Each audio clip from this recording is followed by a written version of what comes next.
Bismillahirrahmanirrahim. Assalamualaikum warahmatullahi wabarakatuh.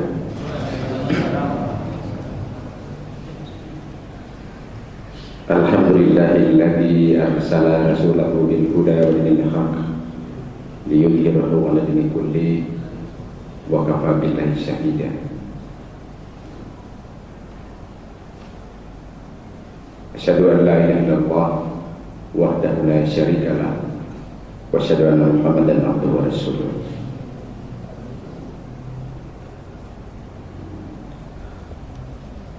Pertama sekali, tentunya di pagi yang baik ini tidak lupa kita menyampaikan puji serta syukur kepada Allah Subhanahu wa taala atas rahmat dan hidayahnya kepada kita semuanya, khususnya yang berhadir di tempat yang berbahagia ini. Karena kenapa? Bahwa hidayah Allah itu sesungguhnya merupakan anugerah yang luar biasa yang diberikan kepada kita sebagai muslim yang baik.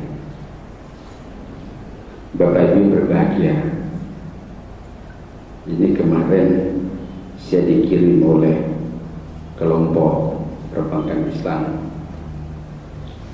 tentang kisah seorang profesor dari Jerman yang bernama Anne Skimmel.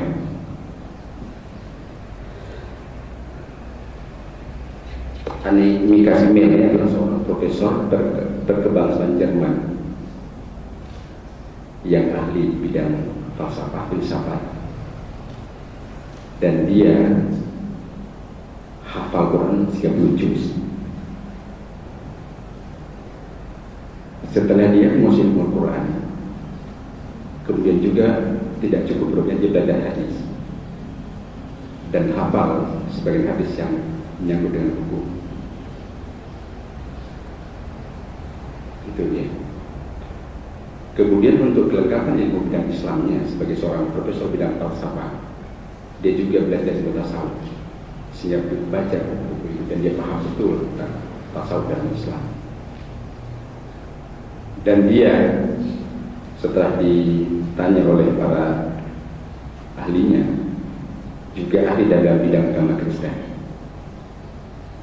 dia menguasai kitab Injil, baik Perjanjian Lama dan Yang Baru, dan berbagai agama lain. Tetapi dia punya keyakinan yang bahwa setelah dia pelajari semuanya, rupanya ilmu keislaman ini lebih benar sebagai suatu agama sebagai dalam hidup. Sehingga dalam keseharian dia memakai jilbab, pakai Profesor Skimmel. Tetapi yang suatu hal yang dipertanyakan adalah dia bukan seorang muslim, walaupun dia meyakini bahwa Islam ini sebagai agama yang bagus. Lantas ditanya, kenapa ibu telah belajar Al-Quran, hadis, dan yakin dari semua ilmu Islam yang bagus, tapi tidak menjadi seorang muslim? Dia menjawab, mungkin hidayah Allah belum sampai kepada saya. Jadi coba kita bayangkan, kita yang lahir begini, dan alhamdulillah hidayah Allah sampai kepada kita, dan kita menjadi seorang muslim, lahir dari seorang keluarga yang muslim. Suatu hidayah yang maha besar. Dan itu kalau kita baca sejarah Nabi, paman Nabi Abu Talib ya, dan juga membela Nabi mati-matian sehingga saat meninggal beliau menjadi tahun duka bagi Rasulullah, tapi juga dalam kematiannya bukan sebagai seorang muslim. Dan ini Profesor Anne Skimmel ini sudah meninggal dalam usia 40 tahun dan dia tidak sebagai seorang muslim. Inilah hidayah Allah yang maha besar kepada kita.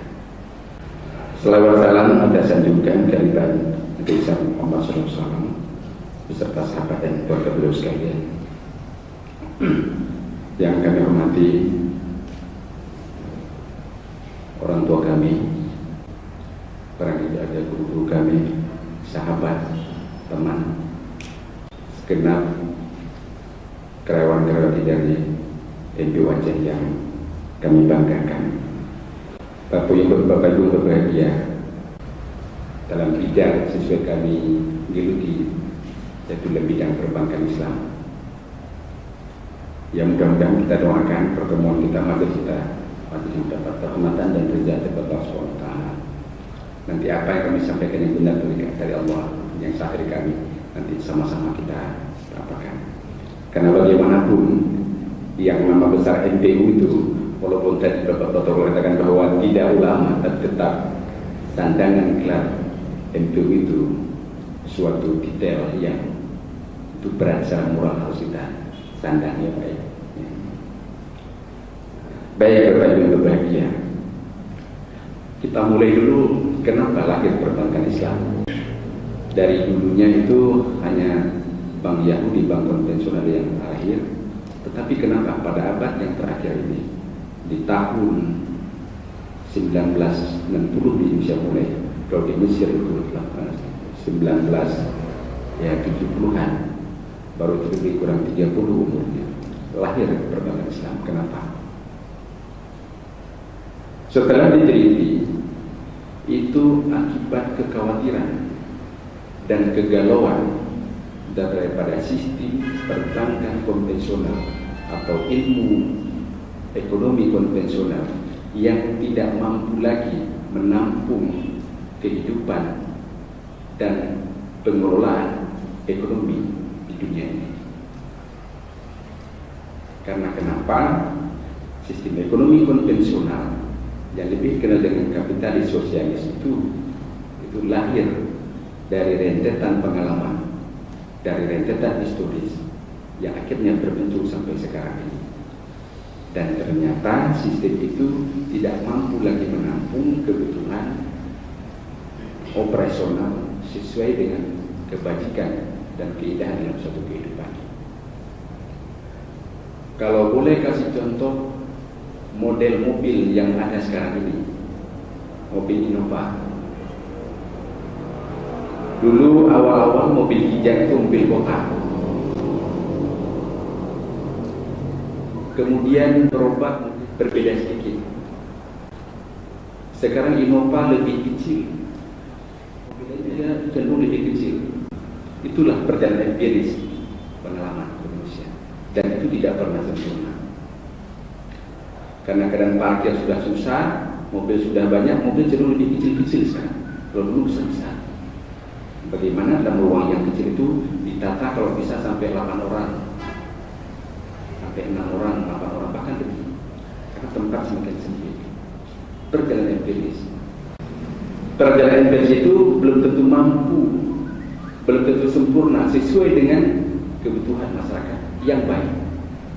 Begitu juga dengan ekonomi. Ekonomi kalau secara yang konvensional itu beranjak daripada konsep ekonomi kapitalis. Kapitalis itu rumusnya adalah dengan modal yang sekecil-kecilnya harus dapat untung yang sebesar-besarnya. Baik ekonomi secara umum maupun ekonomi secara mikro, dan khususnya dalam bidang keuangan dan perbankan. Sebagai contoh dalam ekonomi lebih khusus lagi adalah harga mata uang. $1 kira-kira berapa sekarang, Pak? Berapa rupiah? 13.000. Ya, Pak ya. 1 ringgit Malaysia 3.500. Ringgit Malaysia, Pak. Siapa yang mengatur ini? Bahwa $1 itu menjadi 13.500 dan 1 ringgit itu 3.500. Itu dari segi keuangan. Tahun 2010 itu $1 itu 9.500. Sekarang tahun 2016 mulai 15, $1 itu 13.000, bahkan cepat mencapai 14.000. Itu paling terasa adalah bagi negara-negara seperti kita. Kalau dulu kita berutang kepada Amerika itu lebih kurang kepada Bank Dunia lah, misalnya 1 miliar US dollar atau 1 juta US dollar. Itu dulu tahun 2010 setara dengan uang kita 9 miliar rupiah, kira-kira begitu, 9.500 rupiah. Tapi kalau kita bayar sekarang, hana angin, hana ujin, kita mesti bayar menjadi 13 miliar 500. Jadi 13.500 kurang 9.500 menambah jadi berapa? 4 miliar. Hampir 50%. Kalau itu berjalan terus, ini paling berat bagi negara-negara seperti Indonesia dan utamanya negara Muslim. Sebagai gambaran kekayaan bank-bank yang dari Indonesia, bank-bank yang Indonesia, Bank Aceh, Bank BNI, Bank Mandiri, dan semua bank, itu totalnya hanya 5.000 miliar US dollar. 5.000 miliar US dollar. Itu dengan dengan kekayaan George Soros tidak sampai 1/10-nya. Itu jumlahnya sama dengan jumlah satu bank di Singapura, apalagi bank di Inggris dan bank yang ada di Amerika. Andai kata mereka mau menekan keuangan negara kita Indonesia, dipuduk mentopeng lagi jinonya oleh orang mereka menempatkan uangnya di tempat kita lebih kurang 5.000 miliar US dollar. Nanti tahun depan ditarik itu $1 bila 20.000 rupiah, bisa bangkrut negara kita. Lagi lah kira-kira ekonomi kapitalis. Itu dia. Ini gambaran konkretnya. Nyupa domba. Itu ya, padahal $20. Tiba $20. Nyupa domba. Ya. Nyudah itu dulu ya. Kertasnya. Ini kertas. Mahal mana Pak ini? Tahu nggak?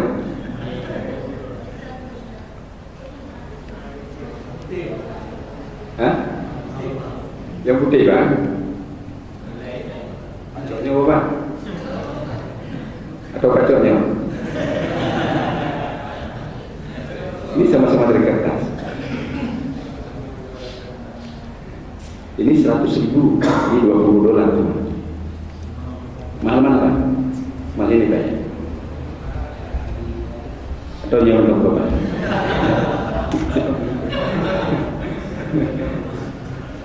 Inilah sama-sama dari kertas. Dan uang kita ini hanya laku di Indonesia. Pamer Thailand dan beberapa ya. Tidak ya. Makanya dalam konsep Islam, uang itu dirham dan dinar terbuat dari apa? Emas. Dan dia punya harga. Andai kata dirham dinar itu berbentuk uang, kemudian pajak Cina, bapak lebur peng rupiah dari dirham dinarnya, bapak lebur, kon pengri, bapak jual, laku tidak? Laku. Jadi dalam Islam itu sistem konsep ekonomi yang Allah turunkan adalah punya dasar, punya underline, bukan dari pengalaman empiris, bukan pengalaman historis, tapi betul-betul itu dari Allah yang turunkan sehingga dia sempurna adanya. Itulah konsep ekonomi Islam. Makanya dalam perjalanan setelah melihat yang bahwa begitu kacaunya ekonomi, begitu amburadulnya sistem yang diturunkan oleh kapitalis, maka berpikirlah para ahli, nyokodanyo yang pikir para ahli, baik itu di dunia Islam maupun di dunia Barat, Amerika dan sebagainya, bagaimana menata ekonomi yang dinono yang serba kacau. Mana ilmu yang paling setelah diteliti, dipelajari dan dipahami bahwa rupanya konsep Islam yang bagus mereka jalankan, hanya saja mereka menamakan bukan ekonomi Islam. Kalau kita hanya terpegahnya bank syariah, bank Islam, mereka tidak menamakan itu. Ini dia dasarnya. Sehingga maka dipelajarilah sekarang di mana-mana tentang ekonomi pada konsep Islam. Itu Pak. Jadi dasar belajarnya demikian. Dalam perjalanan berikutnya setelah ekonomi Islam ini dipelajari dipelajari semuanya dan ternyata lebih bagus, maka dimulailah dengan namanya lembaga-lembaga keuangan Islam. Didirikanlah namanya seperti kalau tingkat nasional ADB Bank, Islamic Development Bank, yang kantor pusatnya berada sekarang di Riyadh, Emirat Arab. Pada tingkat di Eropa, di Inggris banyak juga didirikan perbankan Islam.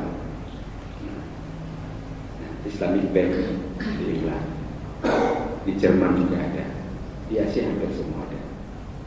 Dan di Indonesia, subhanallah, negara Muslim baru lahir pada tahun 1990, dimulai dengan Bank Muamalah. Udah lahir bangsa Ahmadiyah. Tanjung Najib dah mulai, yaitu banknya Bank Harkat BPR, tapi karena kecil tidak dikenal. Itu lebih awal lahirnya daripada Bank Muamalah. Satu lagi sekarang yang paling berkembang adalah di samping lembaga keuangan adalah halal food, makanan halal, juga konsep Islam. Dan paling digemari di Eropa dan Amerika. Penjualan halal food, makanan halal di Amerika itu tumbuhnya melebihi 200%. Dan produknya, omsetnya per tahun sekarang melebihi 200 miliar US dollar, 2.000 miliar US dollar, luar biasa. Dan itu digemari. Kenapa digemari halal food? Itu terbukti menurut para awal-awal yang keahli, yang kacarok dan masyarakat yang lebih maju bahwa diyakini yang halal food lebih higienis, lebih sehat, lebih baik, dan lebih bersih dibandingkan dengan yang produk yang makanan tidak halal. Kenapa demikian? Makanan yang halal diyakini bahwa dia paling daging sapi, miokani, daging ayam, belum Pak, kambing, itik, menuju yang halal. Cara pemotongan dan penyembelihan itu juga bagus, potong secara Islam. Tapi kalau kari atau sate yang tidak halal, non halal, yang di samping kambing, mano, sapi, jambu, kodok, ular, ada kan? Ada. Kecoa juga ada, belum? Murwa, cerape. Dan ini sudah berada ke kita saja. Itu berevolusi empiris. Kita saja sekarang kalau belanja di toko-toko, nyota belum manok pajak, kan gitu kan? Tapi kalau di Aceh pasti kalau beli daging kita yakin bahwa kalau ayam itu dipotong, ya kan? Dipotong. Maunya di Jakarta Pak, yakin Bapak dipotong manoknya? Itu. Kalau beli yang kedua di Cina misalnya. Jadi itu secara alami yang begini. Ya, betul. Itu yang terjadi. Jadi sekarang yang paling berkembang adalah tentang keuangan Islam. Yang kedua dengan produk yang halal. Dan belum yang dibobok level halal. Walaupun kadang-kadang level itu belum tentu. Itu nama-nama itu di bawah Pak, yang keluarkan sertifikasi halal itu dari Majelis Ulama Indonesia dan di Aceh Majelis Ulama. Itu level itu mahal harganya. Kadang dicok yang baru yang susu dari Malaysia, coklat Malaysia yang itu ditempel level halal, ternyata bahan aslinya ada dari babi. Itu mahal sekali harganya. Coklat ya. Bahkan kita tidak membeli. Hati-hati lah sekarang. Baik, nanti khusus dalam kenawat yang singkat. Ya. Dari latar belakang empiris demikian, maka terbentuklah lembaga keuangan Islam. Kalau di Indonesia ditabangkan menjadi bank syariah secara internasional namanya Islamic Bank. Dalam prakteknya Islamic Bank, kalau secara kasat mata lahir awam dikatakan bahwa, dan mungkin juga di kita yang paling harus kita rubah sosialisasi adalah bahwa sama saja operasional antara bank syariah kalau di Indonesia, Islamic Bank kalau sebutan yang secara umum, dengan bank konvensional. Bahkan barangkali sampai pada tahap-tahap kepada kita ini. Ini tugas berat kita semuanya. Dan saya yakin, saya mohon ya MPU termasuk kalian dapat membantu. Karena kenapa sesungguhnya bagaimana mungkin sama antara operasional bank Islam dengan bank konvensional?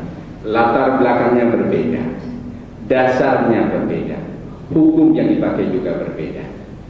Sebagai gambaran singkat, praktek di perbankan syariah itu berbeda sama sekali dengan bank konvensional personal. Kalau di bank konvensional itu semua transaksi, semua kegiatan, semua operasional dilakukan berdasarkan satu akad, satu model perjanjian, satu bentuk akad, yaitu namanya akad pinjam meminjam. Dalam bahasa banki kredit. Nah, apa yang sahabat saya datang ke bank, Pak Izir, lu perlepeng terjuda, kemudian Pak belum modal, oje, tunjuk kredit, ngomongnya lebih kurang 10% itu.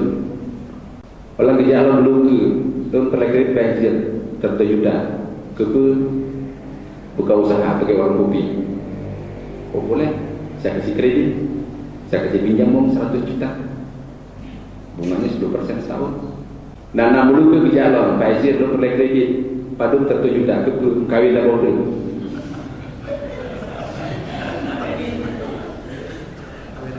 Iya, saya kasih kredit juga Pak, boleh Pak. Berapa? 100 juta, bunga 10%. Semua kegiatan untuk kredit, pinjam meminjam. Dalam perbankan Islam tidak demikian. Dalam perbankan syariah, koleganya, akad perjanjian itu sesuai dengan transaksinya, sesuai dengan kegiatannya. Secara umum dalam praktek perbankan syariah ada empat akad. Keturunan di lain 4 akad. Lebih komplit ya. Lebih lengkap ya, 4 bentuk. Akad pertama adalah akad jual beli. Kalau bahasa Arab ini disebut dengan murabahah. Akad kedua, akad bagi hasil, yang dalam bahasa Arabnya disebut dengan musyarakah, syirkah. Akad ketiga adalah akad sewa menyewa, disebut dengan ijarah. Dan akad yang keempat adalah akad pinjaman murni, disebut dengan kardul hasan, pinjaman murni. Kita ulang ya. Dalam bank konvensional, semua transaksi dalam satu akad, yaitu akad pinjam meminjam, dalam bahasa banknya disebut dengan kredit. Sedangkan dalam bank syariah ada 4 akad secara umum sesuai transaksinya, yaitu akad jual beli, murabahah, akad bagi hasil, musyarakah atau syirkah, akad sewa menyewa, ijarah, dan akad pinjaman murni sebelum kardul hasan. Katamu satu-satu ya, satu-satu. Tadi akad jual beli. Andai kata ada bapak ibu datang ke bank syariah, butuh uang 100 juta. Tadi pertama untuk beli mobil, maka transaksi bapak cenderung kepada jual beli. Oh, bapak beli mobil. Mobil apa yang bapak beli? Mobil hijau. Tahun karena 100 juta 2010 lah. Itu nanti bank akan menyediakan mobil untuk bapak. Bank, jadi ini mobilnya sesuai maksud bapak. Bank menjual kepada bapak. Tadi harga belinya 100 juta, bank minta untung minta untung. Berapa untungnya? Katakanlah misalnya 20 juta. Jadi 100 juta tambah 20 juta nanti dijual oleh bank kepada Pak dengan harga 120 juta dengan perjanjian misalnya 12 bulan, 1 tahun. Bagi Bapak Ibu nanti menyetor kepada bank syariah adalah 10 juta per bulan. Itu dia. Kalau kredit, tadi Bapak kami kasih kredit misalnya 100 juta, bunga 10% setahun, kan begitu kan yang namanya? Ya, katakanlah nanti bunganya juga 20 juta. Itu Bapak setor bunga tiap bulan, pokok dan bunga. Akibat hukumnya apa? Tadi secara bank syariah harga jual 120 juta.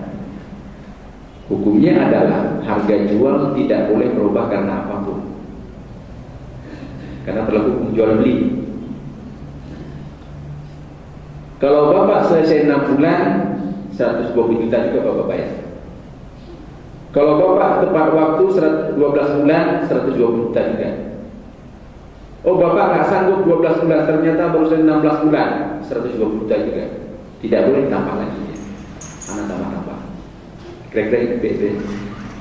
Tapi kalau kredit dengan bunga, ya. Tadi janji 12 bulan, nggak selesai 12 bulan, bunganya kami tambah terus, tambah lagi. Oh selesai 13, 14 bulan, tambah lagi 2 bulan lagi, 15 bulan tambah lagi, tambah gitu. Itu bedanya.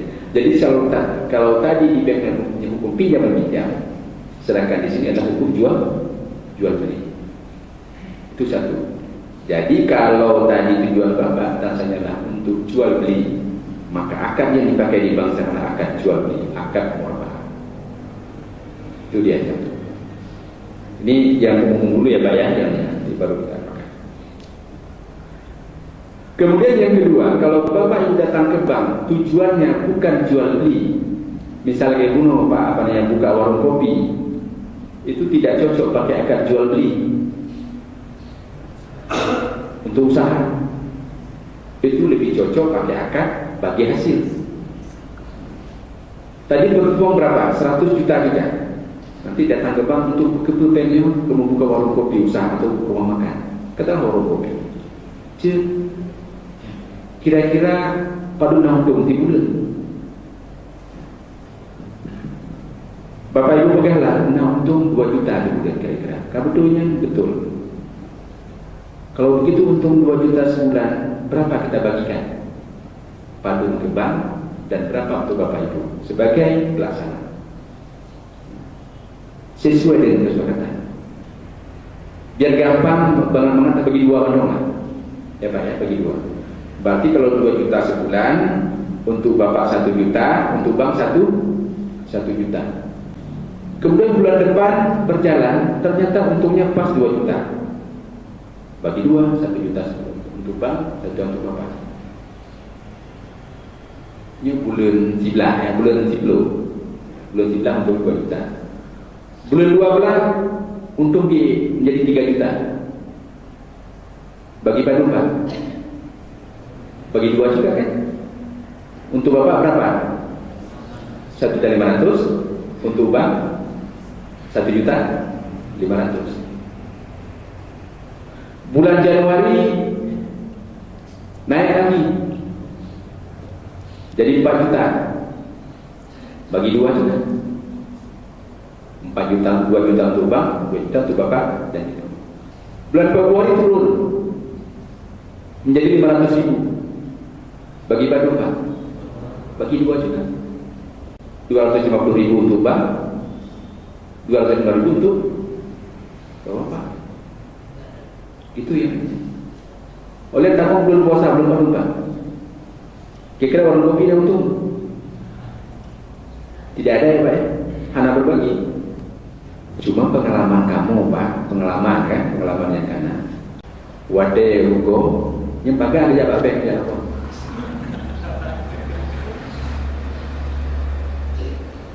Bapak Bek nyumbuli nyutang menaca hukum. Tapi buat dia untung telah lucu ya. Itu ya.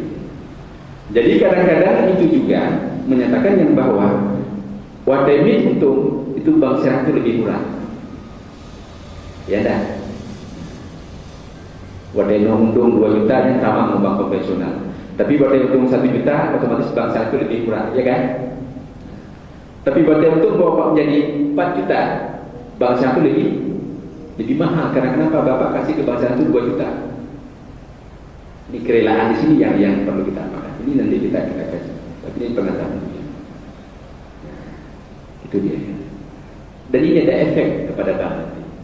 Karena faktor bank pun berbagi dengan bapak sebagai penampung, sebagai deposan, juga dari keuntungan yang didapatkan. Gitu ya.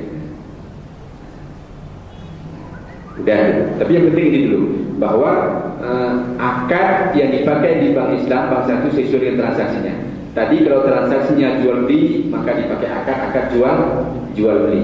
Kalau transaksinya bersifat usaha bagi hasil, maka akadnya dipakai akad musyarakah, yaitu akad bagi hasil.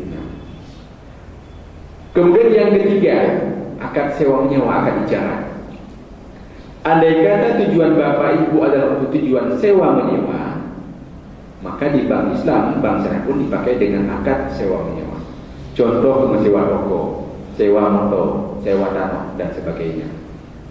Kadang-kadang dalam keseharian kita kadang-kadang sulit membedakan. Ya, contoh bapak ke Jakarta, yang ke geblong ya, geblong pesawat, geblong bangku atau ke sewa bangku. Sewa ya, sewa bangku sesungguhnya. Kontrol pesawat atau kontrol bangku memang kan yang memang belum bikin. Ini kadang-kadang harus dibedakan ini. Karena kalau membeli itu ada terjadi pertukaran ya, menjadi milik ya. Tapi kalau sewa hanya kenikmatan. Kita bangku, saudara-saudaranya juta setengah, antar doanya daripada aja ke Jakarta. Terus ini barangnya pulang balik ke Badar kan? Hanya mengantar saja. Menyewa bangku untuk mengantar bapak ini daripada Aceh ke Jakarta. Kon geblok bangku pak. Itu dia. Beda dengan Pak Toko, geblok kursi itu betul beli bawa pulang ke rumah, jadi hak milik dia. Nyaranya biar dapat nyawa bandai tur padu tur 80. Igo mau kuliah kan lagi belum sewa bangku karena mau bilang biar bangku kan. Itu ya. Itu. Jadi sudah. Jadi akad jual beli, akad bagi hasil, akad sewa menyewa. Kemudian yang ketiga, yang keempat adalah akad pinjaman murni. Pinjaman murni kalau utang 100 kembalikan juga 100, tidak ada tambah-tambah. Tidak boleh tambah. Kecuali orang itu ada merasa kemanfaatan, mau kasih hadiah boleh, tapi tidak diperjanjikan. Ini kemana masuk? Andai kata kepada jual beli tidak masuk, kepada bagi hasil tidak masuk, sewa tidak masuk. Contoh tadi mukawin lain yang horor pernah mengatakan akan jual beli jual pulau yang mukawin lain atau akan bagi hasil bisa apa? Tidak kan? Atau mukawin lain akan sewa menyewa dah sewa renongnya kira-kira aja tidak masuk kawin kontrak ya. Yang masuk kemana? Ke akad pinjaman murni. Gonya untuk kawin, lain tak boleh. Bank syariah bersedia memberikan talangan, memberikan pinjaman sebab 100 juta rupiah sesuai perjanjian, dan dia untuk wajib mengembalikan sebanyak 100 juta rupiah. Itu dia, namanya pinjaman. Kuat. Jadi bapak ibu kalau besok datang ke bank syariah, nilai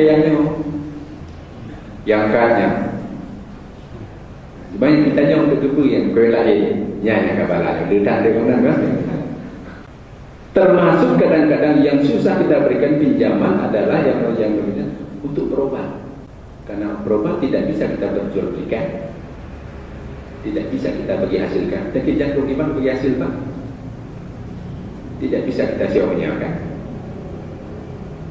Ya, cocok kepada apa? Kadrul Hasan. Dan ini hebatnya di lembaga keuangan Islam. Ada yang berfungsi sebagai mal sosial, ada yang sebagai tamwil. Makanya namanya lembaga kesejahteraan Baitul Mal wa Tamwil. Sudah ada. Mudah bahasan panjang waktu. Menjadi perbankan konvensional yang mal ini lebih banyak dia dinamakan dengan CSR, Corporate Social Responsibility, bantuan. Di perbankan Islam ini ada namanya mal, tapi dananya kita pun kumpulkan sedikit demi sedikit. Yang sumbernya utama adalah dari pendapatan non halal, dari denda dia, dari lain dia, itu yang dikumpulkan sedikit. Andai kata ini sudah membesar, makanya bantuan bangsa, lembaga keuangan Islam kepada yang sifatnya katanya Kadrul Hasan, bantuan sosial bisa lebih menggema, lebih membesar. Ini kita pupuk terus. Itu ya. Bapak Ibu yang berbahagia, ya, ini tadi telah bisa dibedakan bagaimana transaksi akad di bank konven dan di perbankan syariah atau Islamic Bank. Satu hal yang paling berat sekarang menjadi tantangan terberat bagi bank Islam, bank syariah adalah satu namanya risiko fikih. Yang berat. Yang pakai bantu bawa Pak, kamu anak sampai risiko fikih. Karena kenapa? Pendapat satu orang dengan satu orang tentang fikih ini saling berbeda-beda, apalagi bidang muamalah. Bidang ibadah memang berbeda. Nah, yang pegang yang tarawih 8. Nah, pegang adu-adu. Ya, ibadah itu berbeda.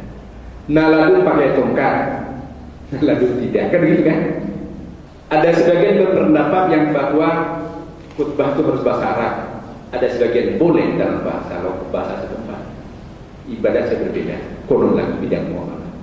Di perbankan saya juga demikian. Ini pendapat fikih yang paling. Kami adalah risiko yang paling susah kita dapatkan. Di perbankan syariah ada namanya Dewan Syariah Nasional, dan di tingkat lokal sini ada namanya Dewan Pengawas Syariah. Mereka melihat tentang kebenaran transaksi di perbankan Islam itu sesuai dengan hukum fikih dan hukum syariah. Tapi kembali ke tadi yang bahwa kadang-kadang mereka telah berpendapat itu benar, tapi Yuna Abu Pesantren yang pegang lain, kadang-kadang Bapak Ibu juga tidak berpendapat lain, dan itu cenderung diserahkan kepada bank syariah. Tuh bank syariah, karena itu sama sih bank konven. Lagi nyolong lebih gede dari bapak konven mendong lebih parah apa? Nyolong jalan segi lagi nyolong mayang, nak dulu ya lebih gede dari mayang mendong lebih parah ya. Penetapan satu Ramadan saja kita berbeda-beda ya Pak. Dan itu jadikan sumber polemik yang kita. Itu perbankan syariah demikian. Dan kami rasakan sekarang bukan hanya di sini. Kadang-kadang kita sendiri sebagai muslim yang merendahkan lembaga kita sendiri. Itu yang sangat kita sayangkan. Itu yang kita pakai. Jadi pendapat itu. Sebagai contoh, mencoba jual beli. Jual beli itu harus ada syarat hukumnya mengenai 4. Ada penjual, ada pembeli, ada barang dan ada harga. Aqua itu tahu aqua botol itu berapa satu? Baru tahu kita boleh. Lerbe. Nyotab lo Pak Danun, Pak pabrik ininya Rp2.000 modalnya. Pedagang. Soalnya orang bisa untung terbaik kedua padanya jadi 3.000. Ada yang 3.500 jualnya, ada kan? Ada ya? Boleh kan? Boleh kan? Boleh kan? Jadi modalnya 2.000, ada jual 2.500, boleh tidak? Yang belum 500 ya, boleh. Halal Pak ya. Kemudian ada juga yang toko sebelahnya jual 3.000, modal sama-sama 2.000, jadi jual 3.000. Boleh Pak tidak? Boleh kan? Halal ya. Aku pesawat lain pada Mbak. Apa itu Pak? Pada Mbak? Hah? 12 padunya? 30 ribu Pak. Modalnya 2.000 sih Pak. Untuk bicara berarti padunya. 10 lah, kalau 8.000 lah, kalau jualnya 10.000 dilayani 10.000. Ada yang bilang 12 saja. Iya bu, betul 12 mesti. Dilayani berapa harga aku satu botol? Enggak pernah beli. Ibu sering gerda terus barangkali itu ya, enggak pernah beli. Boleh nggak Pak dia jual 10.000 itu? Boleh, halal nggak Pak? Kan timbul pendapat ini. Tapi saya nggak yang bapaknya fikih nanti saya nggak paham ini yang kan gitu ya. Tapi yang kita tahu yang bahwa dalam konsepnya ada halal toibah, halal dan toib ya Pak ya. Halal dan baik, toib itu baik lebih baik atau indah, baik, bersih, bagus, lengkap toib itu. Bukan hanya sekedar baik saja. Dan contoh itu begitulah nanti kalau di perbankan syariah ini ada yang lebih harga sekian, ada lebih, ada kurang. Dan itu jadi polemik. Apa itu bank syariah? Demai katanya kan gitu kan. Tergantung dari yang berapa yang diambil. Yang begitulah kira-kira dalam praktek perbankan syariah. Dan satu tantangan yang mungkin kita ini yang berat sekarang tentang pendapat fikih yang berbeda-beda. Dan kita lihat yang bahwa dalam masyarakat kita, dalam ulama bagi hidayah bahwa fikih ini bukan hanya bidang muamalah yang berbeda pendapat, tapi termasuk bidang ibadah juga berbeda. Dan ini yang belum sah. Ini mohon sharingnya barangkali ya, bagaimana nanti mungkin waktu lain boleh pas gitu dengan para ahlinya saya mengantar yang demikian. Ya mungkin juga mengantar demikian Pak. Nanti boleh kita perbankan baru. Apakah akad kami sekarang ini ada perubahan atau berjalan terus, mungkin ada harus dirubah atau hal lain? Sistem bagi hasil. Kalau bagi hasil dalam Islam setahu saya, kalau misalnya usahanya itu multi gitu Pak. Apakah dia itu bank juga ikut menanggung atau bagaimana itu Pak? Karena kan kalau dalam Islam sistemnya begitu. Jadi dalam sistem bank syariah itu bagaimana? Terima kasih Pak. Terus keuangan bank syariah itu sendiri bagaimana Pak? Apakah masih bercampur dengan semua sistem keuangan di Indonesia? Kemudian tadi yang Bapak jelaskan masalah misalnya dalam akad jual beli. Apakah bank syariah itu membeli dahulu mobil atau kendaraan dari dealer atas nama bank baru dijual ke nasabahnya? Demikian Pak. Singkat saja, kita berbicara tentang masalah bank syariah. Saya dalam Bapak memberi materi tadi, saya masih ingat hanya satu tentang pinjaman murni. Dan juga ada pinjaman amalah lain. Tapi ini saya maksud ini pinjaman murni. Andai kata saya pinjam uang sekitar 100 juta, ini bagaimana yang dimaksud nanti untuk pembayaran tiap bulan? Apakah disesuaikan dengan bunga berapa persen ataupun tanpa bunga? Nah, jadi ini saja. Assalamualaikum warahmatullahi wabarakatuh. Pertanyaan ringan tapi jawabnya yang berat ya, itu Pak ya. Tadi apa yang mau tanyakan masalah uang tadi, jadi mata uang ya. Dan itulah sebagai efek akibat dari sistem konvensional. Kalau pernah ke Singapura, ke Malaysia, merasakan itu dan lebih terasa bagi negara kita. Sehingga lahir kebijakan Menteri Keuangan yang namanya tax amnesty, pengampunan pajak. Ya Pak ya. Itu kenapa muncul itu? Karena kurang uang. Ini salah gaji negeri di negara. Begitulah karena uang kurang. Ini defisitnya sampai dengan ratusan triliun. Sehingga ada anggaran yang dipotong. Ya syukurlah gaji belum dipotong.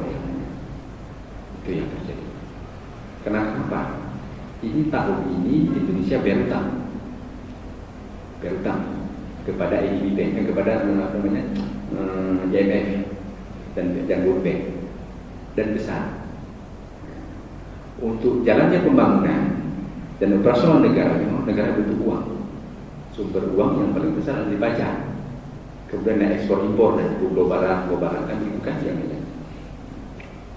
Tapi ternyata uang pemasukan negara tidak cukup. Tidak cukup sehingga negara membutuhkan uang. Membutuhkan uang oleh negara, salah satu yang paling gampang adalah utang. Jadi tunjuk negara Indonesia oleh Menteri Keuangan Sri Mulyani meminjam 5 miliar US dollar. Dan perlu Bapak ketahui yang bahwa dari 5 miliar US dollarnya 3.000-nya bayar utang kembali, bayar bunga utang yang kawai. Lebih bayar utang bunga utang yang lama-lama, 2 untuk operasional. Pakai jalan, pakai itulah. Bila lagi yang itu terus. Dan efeknya apa? Karena tadi nilai mata uang tadi. Andai kata kita membutuhkan dolar, itu rupiah jadi tertekan, jadi berubah. Menyoroti dari 9.500 karena kita butuh dolar, orang sana bilang boleh saya jual dolar saya. Tapi 1 dolar itu menjadi 13.000 rupiah. Karena tanyo terpaksa tidak mau mesti ambil, ya ambil saja. Bagi bapak keperlebarannya, kecamatannya, penanji, yungji, terturbe. Karena mengentak bapaknya yang merupakan jual tu, mau tentu mesti ambil. Lagi cabai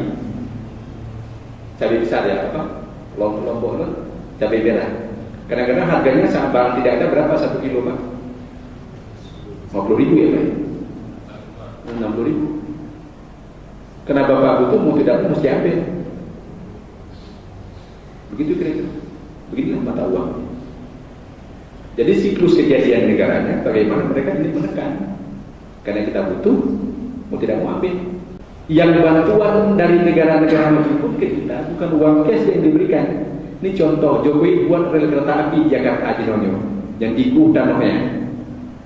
Buat kereta api. Itu. Dia berapa miliar US dollar. Nah, nanti oleh yang kasih pinjaman siapa? Misalnya Cina atau Jepang. Itu bukan uang dikasih kereta api mesti beli dari mereka. Relnya kita beli dari mereka. Sampai tenaga kerja para ahli pun harus kita gaji orang mereka, orang Jepang. Lihat aja tentang apa aja.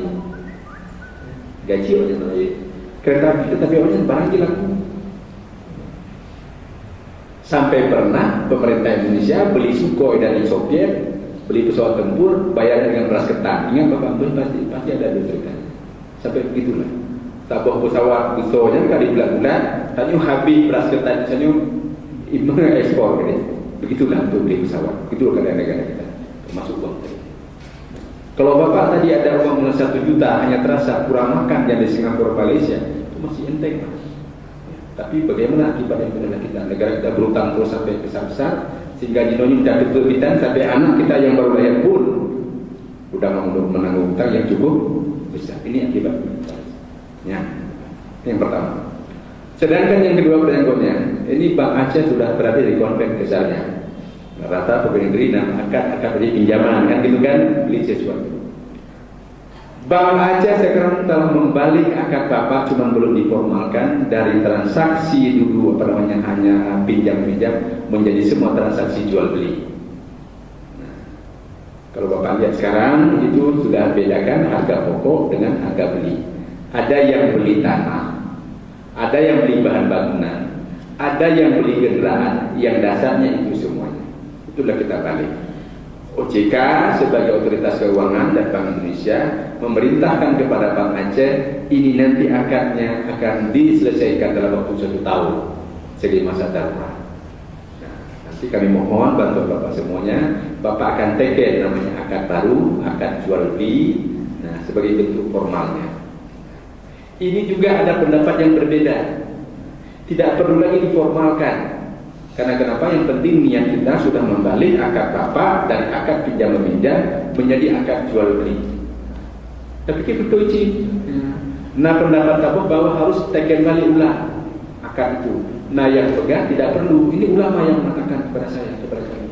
Karena pakon pada zaman Rasulullah, nah sahabat dari pun kafir tamung ke muslim dia mualaf, kalaupun sudah nikah tidak dinikahkan ulang katanya, ya kan? Pernah Pak? Lagi Umar bin Khattab pun malah membunuh Nabi. Kemudian mau masuk, dia sudah kawin waktu itu, terus masuk jadi muslim. dan nikahkan ulang kan gitu kan ya. Tapi dia sudah mengucap dua kalimat syahadat, selesai, nggak perlu nikahkan ulang. Yang menanjit oleh bank wajib diumumkan di pada koran di Serambi Indonesia di hari yang dipublikasikan media Indonesia juga diumumkan bahwa Bank Syariah Bank Aceh berpindah transaksi dari sistem konvensional menjadi sistem syariah. Oleh karenanya semua transaksi akan dibalik, semua transaksi dengan nasabah akan dibalik dari sistem konvensional. Sekarang sudah dibalik. Sistem suratnya sistem sudah dibalik di sistem syariah. Ada pendapat bahwa akadnya juga harus disusul nanti. Ada pendapat tidak. Tapi Bank Asia Syariah nanti akan disusul akadnya, dikasih waktu selama 1 tahun untuk menyelesaikan dengan sebuah nasabahnya agar akadnya juga ditandatangani ulang gitu ya. Hanya sebagai penjelasan ini setuju dengan akad murabahah jual ini. Jadi insya Allah Bapak Ibu yang berbahagia, Bank Asia Syariah sekarang telah membalik semua akad Bapak dari sistem pinjam meminjam menjadi sistem jual beli. Mudah-mudahan Allah ridha dengan demikian. Ini ya Pak, kata jawabannya. Kemudian yang lain Ibu tentang sistem bagi hasil. Sistem bagi hasil. Bank syariah konsepnya adalah untung sama-sama untung dan rugi sama-sama rugi. Itu. Jadi kalau Ibu punya usaha rugi, bank syariah juga menanggung kerugiannya. Kalau Ibu untung, jadi bank syariah juga akan menikmati keuntungannya. Ya, harapan kami sebagai negara bahwa jangan waktu rugi saja Ibu sampaikan, waktu banyak untung juga Ibu sampaikan ya Bu ya. Kadang-kadang kami kain, wadai untung itu kerja keras saya. Ya, tapi wadai rugi nyentak dia Allah, kata dalam arti itu yang tidak baik, kan ya. Karena kenapa? Kalau bank syariah Ibu rugi, maka bank syariah akan juga membagi rugi dengan nasabahnya. Itu berat akibat. Itu yang. Kemudian yang tadi yang apa namanya? Yang Bapak Guru jual beli. Oh, siklus uang ya. Siklus uang. Oleh negara kita dan juga sistem keuangan di Indonesia bahwa sistem keuangan syariah dengan konven dipisahkan sudah. Bank syariah dilarang dan diharamkan melakukan transaksi secara konvensional. Bank syariah tidak boleh lagi menempatkan uang di bank konven. Di BI juga demikian, uang kita dipisahkan. Kita hanya boleh melakukan transaksi sesuai dengan diatur oleh syariah. Itu yang. Di Departemen Keuangan juga demikian. Jadi kalau kita ada uang lebih, kita beli paling sukuk sekarang. Saham syariah, sukuk. Kemudian ada juga FASBIS namanya, Fasilitas Sertifikat Bank Indonesia secara syariah. Sistemnya bagi hasil. Tidak boleh lagi kita tempatkan uang di produk-produk konvensional. Kita bisa semua. Kalau itu Bapak nggak usah ragu, alhamdulillah pemerintah kita, Bank Indonesia, OJK dan teman-teman sangat berkomitmen dalam rangka mengembangkan ekonomi syariah di Indonesia dan juga di dunia. Dan harapan kita ya bahwa ini tentang apa namanya pusat ekonomi Islam. Singapura negara yang kecil berambisi menjadi pusat ekonomi Islam di Asia. Inggris negaranya berambisi menjadi pusat negara Islam, pusat ekonomi Islam di dunia. Harusnya Indonesia menjadi pusat ekonomi Islam di Asia, bahkan di dunia. Itu ya, tapi malah Singapura yang berambisi demikian. Itu yang terjadi. Karena kenapa? Sistem keuangannya juga berkembang yang sangat luar biasa. Jadi pemerintah Indonesia dalam hal ini tentang bagaimana kita bahasa Indonesia karena mencampuri lah, ya Pak ya, antara transaksi keuangan syariah dengan transaksi keuangan konvensional. Kalau dulu Bank Aceh ada tempakan uang di Bank Konven, di Mandiri, di BRI dan BNI, sekarang tidak boleh lagi. Ya, paling kami bermitra dengan Bank BSM, Bank Muamalat, BNI Syariah, itu yang terjadi. Yang dipegang, ya Pak ya. Kemudian yang satu lagi di Bapak pinjaman murni ya Pak ya, kad ya. Pinjaman kad, ya, tentunya sumber uangnya juga dari yang bukan yang pinjaman Pak. Jadi apa namanya, kalau transaksi tadi keperluan Bapak tadi memang betul-betul untuk sosial, seperti itu berobat dan untuk kegiatan sosialnya, itu bank akan memilih kepada transaksi yang pinjaman murni. Pinjaman murni dalam Islam pinjam boleh dalam Islam, tetapi tidak boleh ada untung-untungnya. Kalau Bapak pinjam 100 juta, maka wajib kembali kepada bank 100 juta. Kalau misalnya pinjam 10 bulan berarti 1 bulan 10 juta rupiah. Tidak boleh lebih-lebihnya, tidak boleh diperjanjikan. Oh, bapak merasa ada manfaat dengan itu pinjamannya, bapak pergi hadiah ke bank, nyol 50 rupiah 200 bank, boleh, tapi tidak boleh diperjanjikan. Nah, sebagai contoh, kalau bapak saya kasih pinjam sepeda motor, bapak kembalikan ke saya juga sepeda motor Honda ini bapak. Menyuruh pinjam ke bapak Honda, bapak apa jadi kembalikan ke bapak Pak? Honda ya, Honda. Menyuruh pinjamkan ke Pak Yamaha itu bapak kembalikan. Yamaha, bukan Honda Pak. Tanya sama Yamaha, Honda sama kata Pak. Honda sih, gitu ya. Nah, Yamaha. Tapi misalnya sebagai contoh, tadi saya pinjamkan ke bapak sepeda motor merek Honda. Nah, oleh bapaknya lah baru, ya. Oleh Pak Blo potensi ungkut lah, ataupun barang ungkut lah contohnya. Pak Wo kampung, kemudian Pak Blo ungkutnya tertutup. Pak Wo kampung, nah udah kembali ke bapak balik. Kemudian betul malu juga udah 20 rupiah, tertutup 20 rupiah. Nanti Pak pulang mudahnya malu.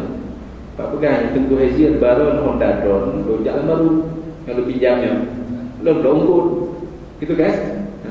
Tertutup terus gabung dengan di laki ada gol, hijau dong 20 rupiah, kedua 5 rupiah, itu 15 rupiah. Tapi saya tidak boleh berintanya. Yang wajib kepada bapak adalah pinjam 100 juta, kembalikan 100 juta. Dan kita sering di sini bangsanya memberikan pinjaman kepada pembangunan masjid. Laprit, di blower pernah. Ada satu masjid, nah ini saya ceritakan. Satu masjid di Banda Aceh, ini tanah masjid, di sampingnya ada tanah, mau dijual tanah ini.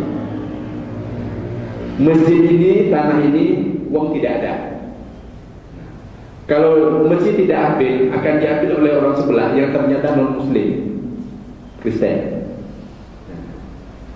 Datang ke Bang Aceh saya, Pak, kamu mau datang, walaupun agama hitam kamu harus jauh. Andai kata anak kamu jauh, dan mau jauh dari non Muslim yang rental mobil. Jadi kamu pegang biologinya tadi pinjaman Karul Hasan. Dipinjamlah kami kasihnya sekitar 400 juta waktu itu. Dan alhamdulillah dari celengan masjid yang masuk ini sekarang selesai. Perjanjian 1 tahun, sudah sampai 1 tahun mereka selesaikan. Dipinjam 400, kembalikan 400. Masjid Al-Makmur juga demikian. Ada berapa sih yang kita bantu. Tapi ini terbatas pada kegiatan sosial. Nyok lagi belum diulang. Baik. Itu yang kira-kira demikian jawabannya. Saya punya dua nomor ini Pak. Satu di bank konvensional, satu di bank syariah.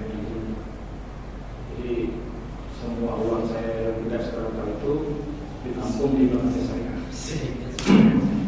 Tapi di tahun 2016 ini tiba-tiba ada potensi Pak ya, Bank Aceh ke Syariah. Saya jadi bingung. Jadi pertanyaan saya, apa beda Bank Aceh Syariah yang dulu, yang labelnya juga syariah, dengan Bank Aceh Syariah sekarang? Dulu Bank Aceh adalah Bank Aceh konvensional. Kemudian dalam Bank Aceh konvensional ada satu unit, satu kamar yang namanya Bank Aceh Syariah. Kira-kira orang tua dan ayah dan ibunya masih non Muslim, anaknya Muslim, ya boleh nggak Pak? Boleh ya Pak ya. Tapi alhamdulillah si anak ini berusaha meyakinkan mak dan ayahnya jadi Muslim lah semua. Dan berkat doa kita semuanya, bantuan doa Pak alhamdulillah ini semua sudah jadi Muslim. Satu keluarga itu Muslim. Kalau selama ini dalam rumah itu ada dimasak makanan yang tidak halal, anaknya tidak makan, kira-kira begitu. Paling ibunya makan. Ini sudah halal semuanya. Kira-kira gitu Pak gambarkan. Dan dalam transaksi, kalau dulu yang rekening Bapak yang di konvensional itu masih transaksi tadi dasarnya pinjam-pinjam tadi. Apakah Bapak sebagai penabung atau sebagai peminjam? Tapi di Bank Aceh Syariah berdasar 4 akad tadi Pak. Sekarang keseluruhan yang ada kalau ada rekening Bapak di Bank Indo tadi itu sudah dibalik semuanya menjadi yang dalam bentuk 4 tadi sesuai jenis transaksinya. Dan ini masa transisi. Nah itu tadi yang saya sampaikan. Kalau setelah lihat secara umum memang iya Tapi dalam transaksi di dalamnya, kalau kita bedah Bapak lihat itu beda rupanya. Itu ya. Seperti tadi yang contoh kadang-kadang. Memang walaupun saya sering kasih contoh yang ekstrim lah. Ya Pak ya, biar dia ingat. Kalau kawin secara resmi secara hukum Islam mahal Pak. Ya Pak ya. Contoh dia agak ibu-ibu, saya mohon maaf, tapi ini hanya sebagai contoh saja ya. Secara Islam. Kenapa kok? Ada kalau sahnya perkawinan, ada ijab kabul, ada mahar ya Pak ya, ada wali nikah dan semua. Nggak usah kenduri dulu maharnya saja. Mahar kawin di Tanjung di Aceh rata-rata berapa dulu? 20 mayang. Satu mayang berapa Pak sekarang? 1,5. 20 mayang dari 2 juta. Kira-kira lebih mudah lihat Pak. Tapi dan muda, hampir timnya nikahnya di Medan di Bapak di hotel. Yang 50 dia pilih Pak. Kira benar. Rasanya sama saja, pandangan awam sama saja. Jadi gitu ya. Ini gini juga. Kalau Bapak lihat secara awam memang sama saja, kan gitu bayarnya dengan konvensional. Harganya sama, ininya juga sama. Angsuran tiap bulan juga sama. Karena Bapak kena. Tapi prosesnya itu berbeda. Mungkin nanti bolehlah kita jelaskan. Tapi yakinlah Bapak yang bahwa cara bank Islam, bank misalnya diproses itu sesuai dengan hukum Islam. Makanya dia ada Dewan Pengawas Syariah. Salah satu ketuanya lah Bapak Muslim Dr. Muslim Ibrahim. Bagian baik dari itu. Kegiatan ini artinya setiap pengambilan dari badan nasabah itu ada jaminan, istilahnya bahwa maka sama. Dua hukum yang berbeda, dua hukum. Di bank syariah berlaku hukum fikih dan juga berlaku hukum negara, hukum positif. Nah, banyak kenesan hukum kan gitu kan, hukum negara. Sahabat lagi nikah, padahal menikah ijab kabul sudah sah, tapi negara mewajibkan harus punya buku kan gitu kan, ya. Sehingga seolah kalau tidak buku tidak sempurna nikahnya ya. Padahal dia ijab kabul sudah. Di perbankan Islam berlaku hukum fikih dan juga hukum negara, hukum positif. Nah, termasuk itu hukum Bank Indonesia. Dalam Bank Indonesia mengatakan yang bahwa setiap bank melepaskan uangnya kepada nasabah itu wajib minta jaminan. Itu dia diberlakukan. Padahal kalau hukum dasar, hukum agama dalam transaksi jual bagi hasil tadi tidak perlu minta jaminan. Tapi Bank Indonesia sebagai pengawas bank untuk keamanan uang nasabah yang terpegang di bank, gitu ya. Itu bank wajib meminta jaminan, tidak boleh tidak. Itu jadi berbeda ya. Kalau dalam jual beli itu memang diambil terus apa yang barang diperjual belikan. Tapi kalau dalam bagi hasil tentu diminta lain. Jadi kalau dalam hukum fikih berarti ada hal yang transaksi tidak perlu pakai jaminan. Tapi Bank Indonesia dan OJK hukum negara mewajibkan bahwa setiap bank melepaskan hartanya atau asetnya itu wajib diminta jaminan dalam rangka melindungi kepentingan nasabah. Karena kenapa? Bank melepaskan uang Bapak sebagai dalam akad tadi itu dari uang Bapak juga. Ada yang dari tabungan, bagi beliau tadi dan yang deposito dan sebagainya. Kira-kira itulah jawabannya. Semoga bermanfaat bagi kami dan Pak, bila nanti kami undang lagi kami mohon Pak. Sekali lagi terima kasih kepada kawan-kawan yang telah mengaspirasi, yang telah memberikan saran-saran pada pertanyaannya. Dan sekali lagi kepada Pak Izin terima kasih atas kehadirannya telah meluangkan waktu ke FPU. Dan saya akhiri wabillahi taufiq wal hidayah. Assalamualaikum warahmatullahi wabarakatuh.